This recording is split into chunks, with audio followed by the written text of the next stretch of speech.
नमस्कार. मी श्रेया बालसंस्कार केंद्राचे अध्यक्ष मनीषा रामेश्वर बोराडे. गेले 20 वर्षापासून मी बालवर्गासाठी काम करत आहे आणि बालवर्गाच्या विद्यार्थ्यांना म्हणजे 3 ते 6 वयोगटाच्या विद्यार्थ्यांसाठी मी शिकवत आहे आणि जवळपास 20 वर्ष झाले या बालवाडीच्या विद्यार्थ्यांना शिकवते. तर मला असं लक्षात आलं आहे की या अभ्यासक्रमातून आपण म्हणतो की छोटे मुलं आहेत, त्यांना काय गरज आहे शाळेत पाठवायची. पण मला तर असं वाटतं की मी या 20 वर्षामध्ये जो अनुभव घेतला आहे की जे 0 ते 6 वर्ष वयोगटाच्या विद्यार्थ्यांना आपण जेवढं दिलं तेवढं ते शिकतात आणि त्यांच्या 0 ते 6 वर्षापर्यंत मुलांच्या मेंदूची वाढ होते. आणि या विद्यार्थ्यांना आपण गाणे, गोष्टी, श्लोक, आणखीन बरेचसे संस्कृत श्लोक जे आहेत आपण ते शिकवतो. त्या माध्यमातून आपण शिकून विद्यार्थ्यांची भाषा विकसित होते. म्हणजेच आपण जर एखादी गोष्ट त्यांना सांगायला लावली, ती गोष्ट त्यांच्या लक्षात राहते, कितपत लक्षात राहते आणि ती कशा पद्धतीने सांगतात. जसे शिक्षक सांगतात गोष्ट तशीच ते विद्यार्थी तसे सांगतात. त्यामधून त्यांना शब्दांची माहिती होती, वाक्यरचना व्यवस्थित होते, बोलण्याची भाषा शुद्ध होते आणि संस्कृत शब्द जे आहेत ते उच्चार स्पष्ट होतात. म्हणून बालवर्गामध्ये आपण म्हणतो 0 ते 6 वर्षापर्यंत विद्यार्थ्यांना बालवाडीमध्ये पाठवायची गरज आहे असं मला तरी वाटतं.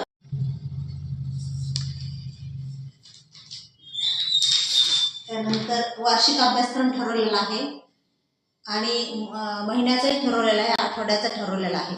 तर त्या वर्षाच्या अभ्यासक्रमामध्ये पूर्ण बाराखडी, त्याच्यानंतर ABCD, A to Z, small capital letters, 1 to 100, 1 ते 100, महिन्यांचं वाचन, सामान्यांमध्ये स्वतःचे नाव, शाळेचे नाव, आठवड्याचे वार, इंग्रजी महिने आणि थोर नेत्यांची ओळख, आणखी असं खूप काही अनेक गोष्टी आहेत सामान्यांमध्ये. आणि मराठीच्या त्याच्यामध्ये मराठीचं आपण वाचन बालवाडीच्या वर्गांसाठी आलं पाहिजे. पहिलीची पूर्वतयारी आपण करून घेणार आहोत. बालवाडीच्या आम्ही या पद्धतीने पेपरही काढतो. प्रत्येक विषयाचे वेगवेगळे आहेत. हा मराठीचा पेपर आहे, त्यानंतर हा मोठ्या गटाचा मराठीचा पेपर आहे, त्यानंतर हा आहे 1 ते 100 म्हणजे मराठी अंकज्ञानचा पेपर आहे, त्यानंतर हा आहे छोट्या गटासाठी पेपर आहे, त्यानंतर हा 1 to 2चा पेपर आहे म्हणजे इंग्रजी अंकज्ञान याला असं म्हणतात. इंग्रजी ज्ञान विषयाचा हा पेपर आहे. याच्यामध्ये आपण ॲडिशन, सबट्रॅक्शन हे जे आहे, स्पेलिंग, पाठांतर 1 to 20 पर्यंत स्पेलिंग, पाठांतर अशा ह्या गोष्टी 1 to 100 मध्ये आपण जे इंग्रजी अंकज्ञान ह्या विषयामध्ये घेत आहोत. त्यानंतर आहे आपलं कॅपिटल लेटर्स, स्मॉल लेटर्स, हा एक पेपर आहे. अशा आपण टोटल पेपर घेतो.